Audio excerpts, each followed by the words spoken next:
Good day and welcome back to the Ottawa History Hub podcast. When last we left our narrative, Ottawa was still in the hands of the Algonquin and considered part of the Indian Reserve of the province of Quebec.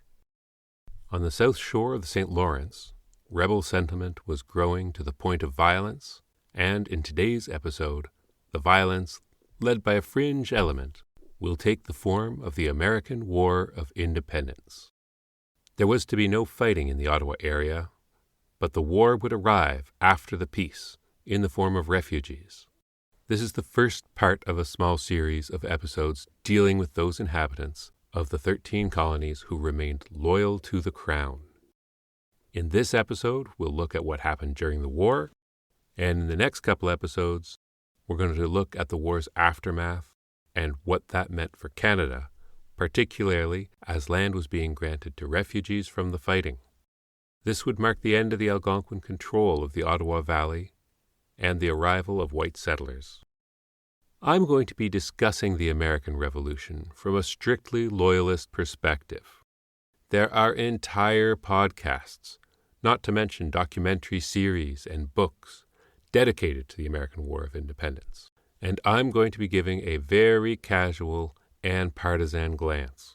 The bias that I'm going into this with is that Loyalist refugees from the war made up the bulk of the early settlers of what's now Ontario, and I would like to focus on what the conflict meant to them and to the other Canadians in Quebec, the province that the Ottawa Valley found itself in before the Constitution of 1793.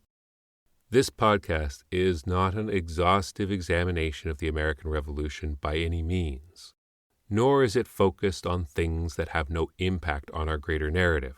So the Siege of New York or the Battle of Yorktown are of no consequence to us really. But there will be time for one or two Hamilton references. There were many causes of the American Revolution, including the public dissatisfaction with governance from London. Now, Americans have tolerated bad governance both before and after the Revolution, and occasionally in very recent history. But what made people stand up at this point and pick up arms was a confluence of factors. In the decade prior to the Continental Congress meeting and calling for independence, there were issues with taxation and tariffs, boycotts of British goods, and denying the colonists the right to settle their own policy independent of Britain. Public protests in Boston led to redcoats firing into a crowd in what would become known as the Boston Massacre. The Continental Congress met for the first time in 1774 to discuss the situation and the so-called Intolerable Acts, and the Congress adopted a policy of a boycott on all British-made goods. It also authorized the formation of a Continental Army, which the following year met the British Army at Lexington and Concord in Massachusetts, when Crown Allied troops tried to seize a supply depot. The war was on. The American Revolution, or the War of Independence, or the Revolutionary War, is often portrayed as the colonial subjects of England rebelling in favor of justice and the liberal ideologies of the Enlightenment era. How this relates to Canada and the eventual settlement of Ottawa is by looking at those that did not pick up arms against their sovereign. Nova Scotia, Prince Edward Island, and Newfoundland were British colonies that shared a landmass, if not a border, with the 13 original colonies, but did not join. Quebec, violently seized within living memory by the British, did not join. Haudenosaunee, Algonquin, and other indigenous nations had spent years in violent opposition to the Crown's high-handed attempts to impose its will on them, but they did not join either. Within the 13 colonies, the people did not sign up with one voice to cry freedom, but each colony housed a large number of those that would come to be called Loyalists, who would not join, and who would do their best to convince their neighbours that this rebellion was folly. Today, we're going to look at those that didn't think the calls for independence were to be heeded. First, well, why wouldn't someone want to join the American Revolution? Did they hate freedom, God, and apple pie? No. Well, not necessarily. The other British colonies made rational decisions based on their situations at the time. The Quebec Act guaranteed French civil code, the use of French, and the protection of the Catholic religion. Nowadays, the United States is fairly ecumenical in its welcoming of different Christian sects and even non-Christians. But at the time, the enthusiasm for Protestantism was not something to be ignored. After the conquest of Nova Scotia, including what's now New Brunswick, and St. John's Island, current PEI, much of the British settlement was by land grants to veterans of the 7 Years' War. These settlers were fiercely loyal to the Crown, and on top of that, Nova Scotia and Newfoundland were to be the first stops of the British Navy coming across the pond, and were fairly unreachable by the Continental Army.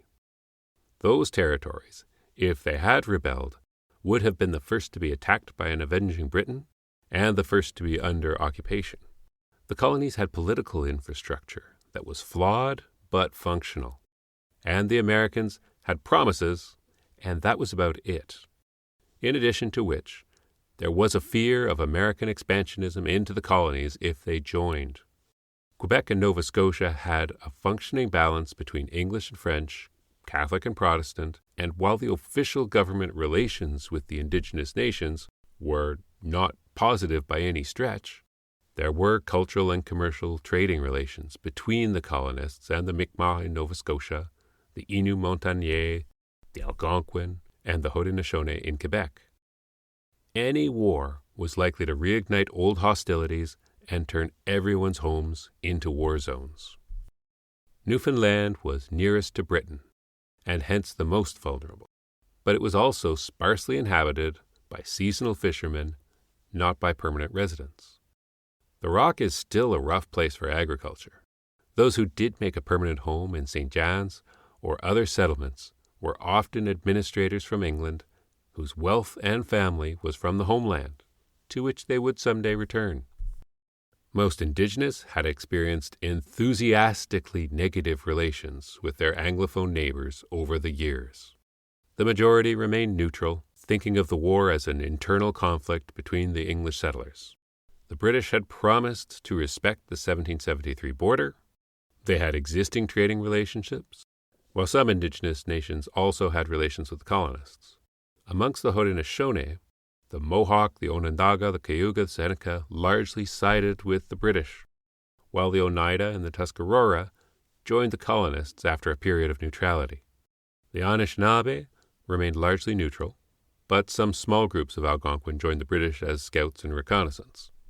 If the Loyalist indigenous could be summarized by one character, that would be the story of Joseph Brant of Brampton fame.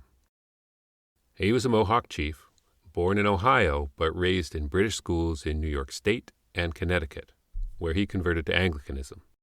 He fought in the 7 Years' War, was commissioned a captain in the British Army during the Revolutionary War, visited London to lobby for Haudenosaunee interests, and would be forced out of the new United States at the end of the war. Religious dissenters, like Quakers and Mennonites, made up the lion's share in the neutrals. Presbyterians and Anglicans were largely Loyalist. Virginia Governor Dunsmore offered freedom to any slave willing to take up arms in defense of the king, and roughly 20% of Virginia's slaves took him up on that offer before the Continental Armies of Liberty forced them back into chains. There were rebels in the Loyalist colonies, especially at the outbreak of hostilities, but they were never numerous enough to drag the majority into the war. Much more significant were the Loyalist populations within the rebel colonies. John Adams said that the Patriots, the Neutrals, and the Loyalists were equal thirds at the beginning of the Revolution. This being the case before the war, the colonists of Nova Scotia, St. John's Island, Quebec, and Newfoundland looked at what the Continental Congress was proposing. Staying out of the conflict seemed to be the most rational course of action. The Loyalists or Royalists, King's men or Tories, they were a presence in each and every one of the British colonies. Their support was especially strong in New York and New Jersey, where charismatic Loyalist leaders, like William Franklin, the estranged son of Benjamin Franklin, held sway. Many Loyalist battalions formed during the war. Most were eventually stood down because the British regular forces didn't trust the colonial Loyalists, but also because these Loyalists needed to stay home and guard against Patriot reivers. Civilian violence was commonplace as the revolution spread across the 13 colonies. Loyalists could be subject to tar and feathering and paraded around a community. Their lands could be seized. They could even be tried and executed for treason. Witnessing the violence that targeted members of their communities also acted as a radicalizing element for neutrals and Loyalists. The takeaway here is that the American narrative that the plucky colonials took up arms and rose up as a single unit to fight the dread empire is an American foundational myth-making exercise and not really based on a reality that was complicated and unpredictable. The Patriots definitely wanted all of the British colonies to join in the war. The Committees for Correspondence were organizations that tried to coordinate the war for independence across North America. One agent of the Boston Committee, a minor Massachusetts legislator named John Brown, had a wide network of Patriot sympathizers across Quebec. He hoped to bring the province into the Continental Congress. Both First and Second Continental Congresses sent invitations to Quebec delegates, but there was no widespread support at the time. The Quebec Act assured the French majority of certain rights, and their fears of the fervent Protestantism of the rebel colonies were not without merit.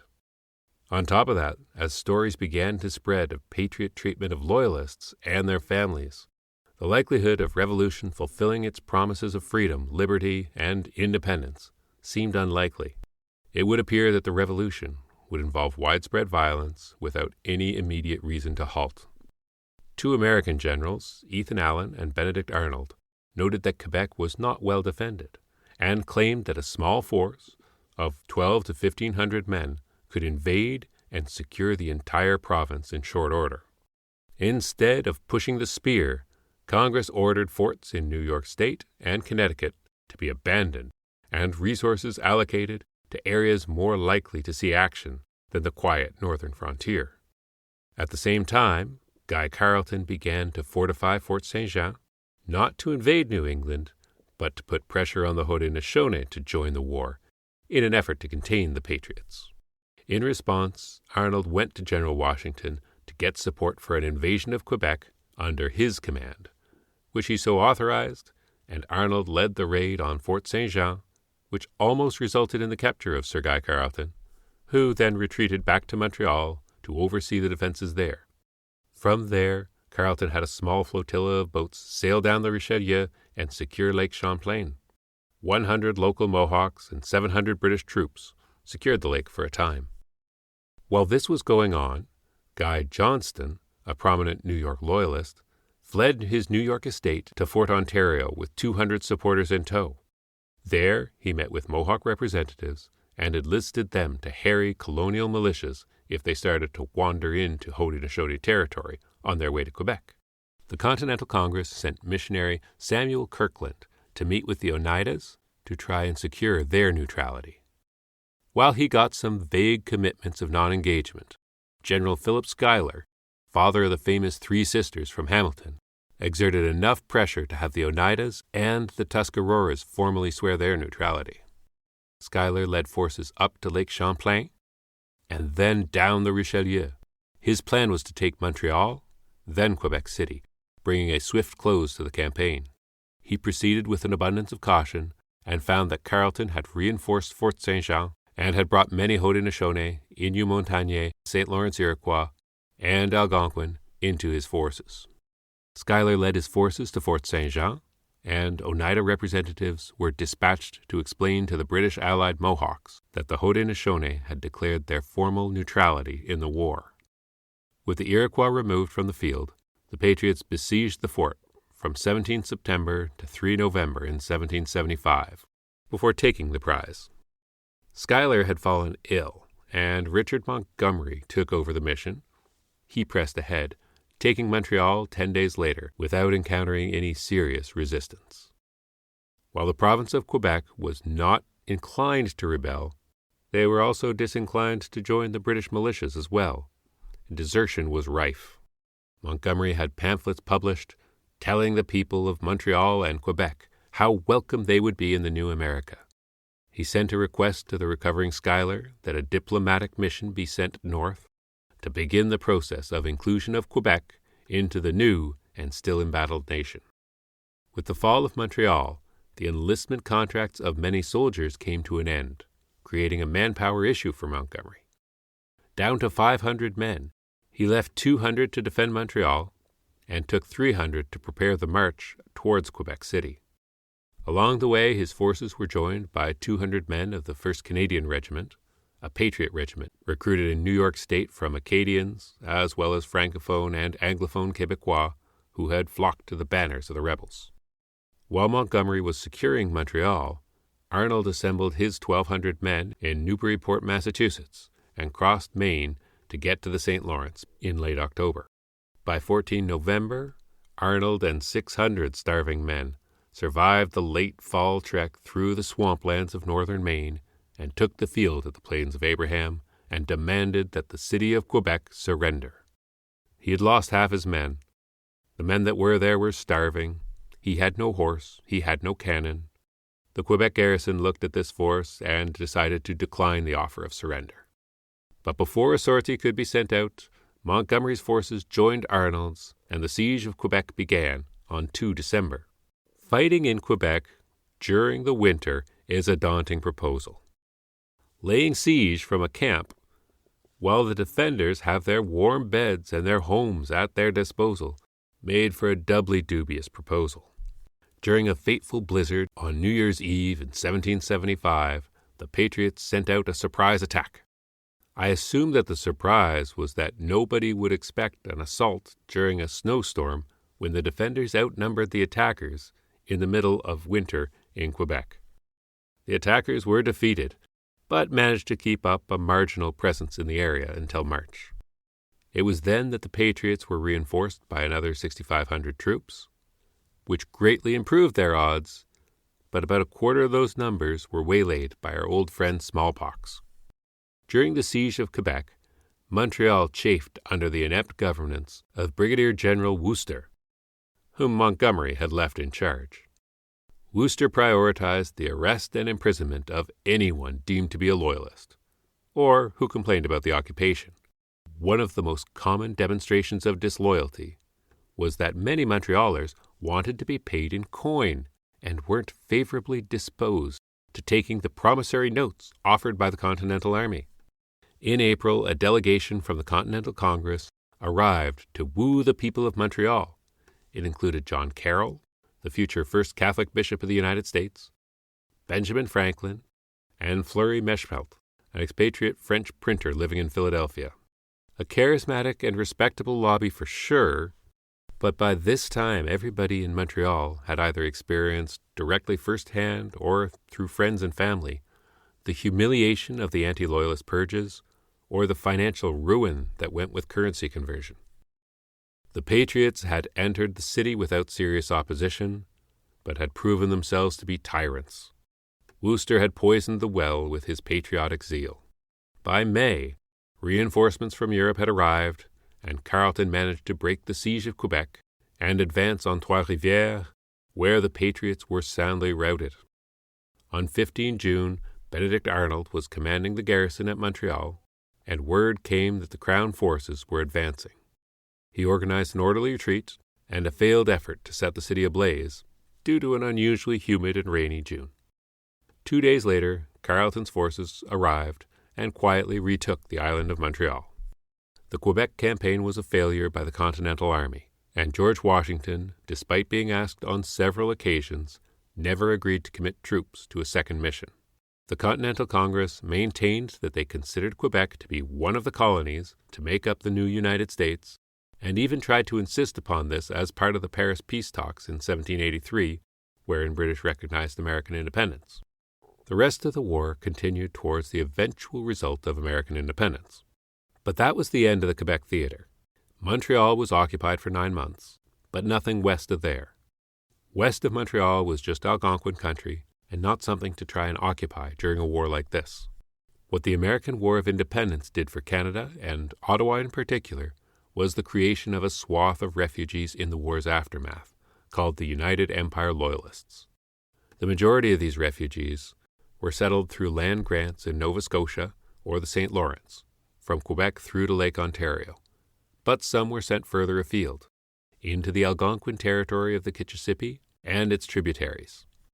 It was this population that we'll look at in our next couple of episodes, as the first European settlers come to the Ottawa Valley to make it home.